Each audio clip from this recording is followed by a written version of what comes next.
كشف مواطنون شجعان تفاصيل إلقاء القبض على المدعو هشام الوهراني قبل تسليمه إلى قوات الدرك الوطني. بيقول: كنا في طريقنا للتنزه نتجول فقط دون هدف محدد مع أصدقائي، وقررنا القيام بجولة قصيرة والعودة إلى الحي. كنا نستمع إلى الموسيقى ونستمتع بالرحلة إلى أن دخلنا منطقة عين الدفلة، تحديدا الحمادية.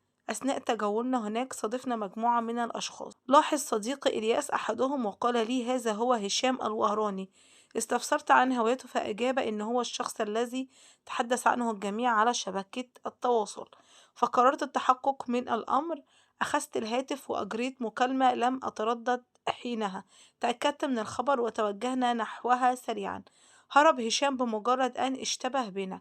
حاولنا اللحاق به لكن الأمر لم يكن سهلا.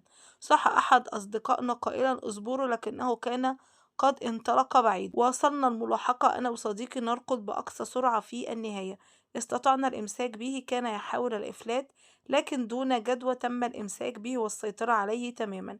وما حدث كشف عن شجاعة الجميع وضمان عدم إفلاته حتى تم تسليمه للجهات المختصة.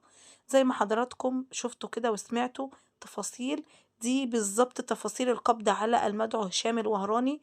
بجد ربنا يبارك فيهم ويحميهم الشباب اللي قبضوا عليه، ويكسر من أمثالهم ويحفظ أهل الجزائر وشعبها، اللهم آمين يا رب. ده الفيديو مع حضراتكم ومع السلامة.